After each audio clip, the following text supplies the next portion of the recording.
Hey, and welcome back to New York Wedding Jam, the podcast for modern couples. Martine, how are you? I'm so well, Jason. It is a pleasure talking to you again. How are you? I'm doing good. How was your week? Oh, just trying to get back into the swing of things right now. Trying to do some things. I'm trying to get back to some of the books that I'm reading. I don't know if you know this about me, Jason, or not, but I really do like to get into my books. I know we've had a couple of conversations about that, but I've had some responsibilities keeping me away from the stories, so trying to get back Ah, to those. mm. Well, my son, I just registered him for volleyball, so I think his tryouts are coming up very soon. Oh, that's fun. So, yeah, my son is a big athlete, but I'm very surprised that he's playing volleyball. He's a big baseball and football guy, but right now there's a middle season between the two seasons, and he wants to try out for volleyball. So I will never tell my Interesting. son not to play a sport, but yeah, I didn't see that coming. So let's see how it goes. So interesting. So, what have you had this conversation with your son about, like why the love of volleyball, or why volleyball as opposed to some other sport, maybe? No, I mean Like, at his middle school, there's only certain sports only played during certain seasons. So I think sure, right now we're in winter two season. So I think for boys, there's wrestling and there's volleyball. There might be one other thing. I don't remember no what it is. basketball. That's in the previous season. That's Interesting. winter Interesting. one. That's winter one. So Okay, he got did it. he did not play basketball. Um, but I always tell my son, you can play any sport you want, and I will support. I mean, I'm lucky to have a son that wants to play sports. Right? He doesn't. He likes video games and being on his phone too, which that's another battle. But if he wants to play whatever sport he wants to play, I will buy him all the gear. I will get him all the equipment he needs, and go for it. I'm a lucky father to have that. So Jason, do you also like to play lots of sports? I do. I've played a lot. I'm playing a lot less now that I am doing weddings. But I grew up as an athlete. I was a scholarship athlete in college and in high Really? What school. was your Yep. what was your sport of choice? Swimming and water polo. I know it doesn't. Really? Yes, I know. I I know. would not have called swimming. I would I not. know. I coached Division One level college swimming and pretty high level swimming. I've coached it, and I was pretty good in my time. I've records and medals from New York City in high school. So that was my thing. I'm learning a whole lot about you during this podcast, Jason, which I find fascinating. But that's really cool. I'm glad to hear that you have a son who can at least experience the enthusiasm with you, even if it's different sports.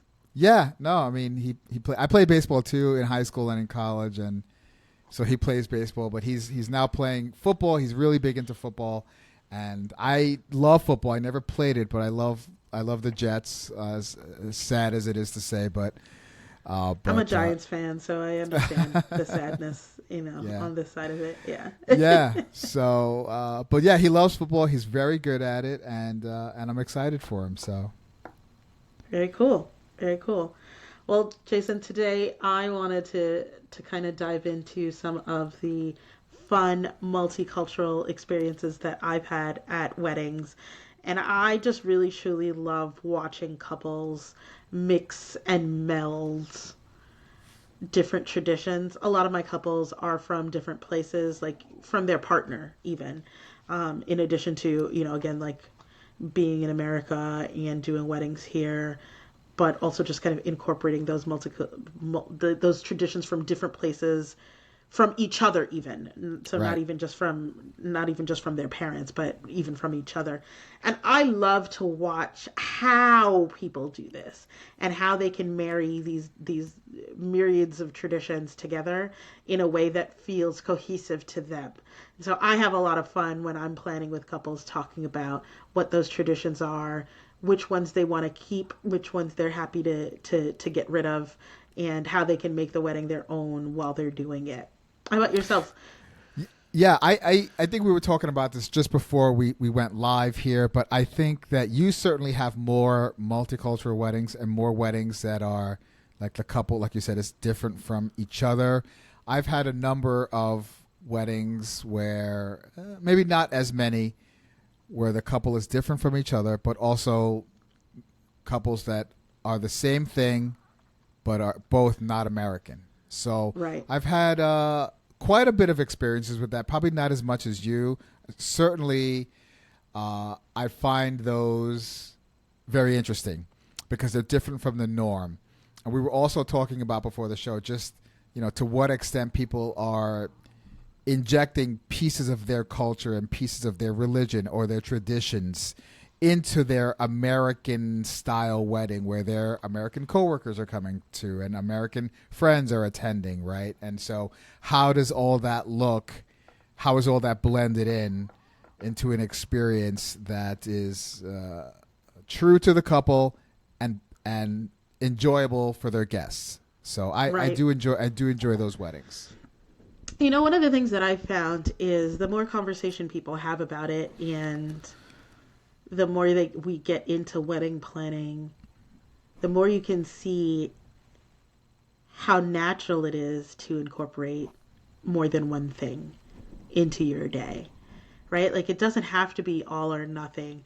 And I think sometimes people start there, right? We start with the premise of I can only do it this way or that way. Like I can only have the American wedding or I can only have whatever else it is and add that to it. And the more we talk about the planning, the conversation becomes much more fluid. We're like, okay, maybe you don't want an entire Nigerian wedding or Nigerian ceremony, for example, but I want pieces, I want elements of that incorporated into my day. Or maybe, from a traditional perspective, I am Jewish, for culturally, but I'm not religious. So I don't want a religious ceremony, but I do want elements of a Jewish wedding that I want to incorporate into my day that feel more natural to me and feel like part of what I would want included as for my ceremony or for my reception even. And I think it's really interesting watching couples have those conversations, not just with each other, but also with their families on the things that are important to them that they want to add to the day. And I think it's what I appreciate and like to help my couple see is that it's never all or nothing. And if it's important to you, we can make it happen, right? Like we can add elements of one thing or another and we can find time for it as long as we're having that conversation, right? That we want it to be, if that's what you want, if you ultimately want to include some of these pieces, don't throw the baby out with the bathwater, right? Like just because you don't necessarily want to do all the things doesn't mean we have to toss every single element if it's important to you to include it, or if you decided to make your parents happy and include some of those pieces into your day. Having the conversation about how we can be thoughtful without making things feel hodgepodge or like it was thrown together, but that it ultimately represents the kind of day that you wanted to have. Which I It's really, inter- I think it's such a beautiful thing. it's interesting. You talk about how you said, well, if the couple wants to make their parents happy, right?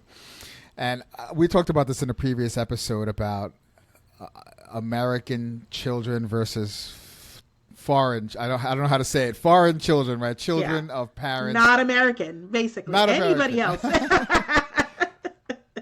They generally honor their parents more than Americans do. I would consider Right. myself American. I'm of Puerto Rican descent, but I grew up here and I consider myself American. And I definitely noticed that uh, children of immigrants or even those born in other lands, when they get married here, there is more of an honoring of the parents just built into the traditions, whether it be a milk ceremony with Indians or tea ceremony where the parents are involved more than just a father daughter dance, more than just a mother son dance. Which is those things are not bad, but certainly you see more involvement, more honoring of the parents in ceremonies, or just not just the ceremony, but the entire day as a whole.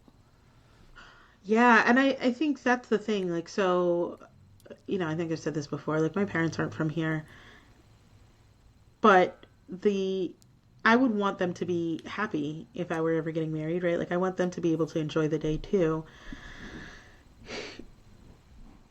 but not necessarily at my expense. You know what I mean? Like, so, like, I want them to be happy, but I want to be happy. Like, I want Right. the day Why don't you to just look say, and I resemble want to me. be the most happy? I want to be the most happy, right? But I also think I think there's a way to do both, right? Like, I think there's a way, not just even both, right? Like, again, like I said, there are a lot of couples that I see that actually their traditions are not the same, but we can still incorporate, if we've got, a Korean ceremony that we have to add to the day along with, the American traditions that you're used to, or anything else that we're trying to add to it. You mentioned a tea ceremony. We've met, for our Chinese couples, etc. Like, whatever the traditions and culture might be, there are elements of every ceremony, wedding ceremony, no matter where you're from, that can be pulled from to and added to your own in a way that feels thoughtful and not just like we did it to do it, or we did it by force. If it's something Yeah. that's important to you, I think it's worthy of having the conversation and ensuring that you're thinking about those pieces to it, and you're making the wedding fun, right? Like, some of the stuff is fun. Yes. And, Throwing you know, nuts for somebody to catch in their mouth, you know what I mean? Carrying people around on their back, yeah. handing out food and presents to parents. Like, I know we'd mentioned that on another podcast, but things like that might just be different, that I love to see just because I think it's fun. But I also really appreciate how people can have the conversation and just make sure that we're thinking through some of these things and adding stuff that'll make our day great. Yeah, from a videographer's perspective, I am generally interacting with the couple as we draw closer to the wedding day itself, and I'm asking, part of my workflow is to learn about the day so that I don't have to interrupt the day, right? As a documentarian, I like to let the day unfold and not direct too much, especially with weddings like this that have their own flavor and their own vibe, right? And so I may not be the most familiar with a certain culture or a certain tradition that's happening. But what I enjoy is, meeting with my couples as in the lead up to the wedding to learn about what things are important for you on the day. And I've had couples share with me certain gift giving traditions or certain things that are going to happen during the day that they specifically want in their wedding film. And so that's I think that's cool. I think it's great. I hear these things. I ask them to describe them to me if I've never heard of them. Some of them I have, but I learn about these things and then I anticipate them as they're getting ready to happen, and they do find their way into the film. So as I think I don't know if I was mentioning it in the early parts of this episode or in a previous episode, but I definitely love filming these types of weddings because they have such cool and unique things that are kind of blended into an American style wedding. I mean, the base is American with these added extra elements thrown in. And I think it's great. And so I love interacting with the couples and learning about these things and then filming it on the day. Me too, Jason. It's just so much fun. I've learned so much in my experience as a wedding planner about multicultural pieces that I would have never known, right? Like, I'd never heard of a cord bearer, honestly, or a coin bearer before I happened to do weddings that involved both of those elements as part of their ceremony. Things like that I'm always happy to learn more and just see how it all kind of plays out when you have multiple cultures that are mixing, or even just, again, non-American, as we put it into the base of your American traditional ceremony, if you will.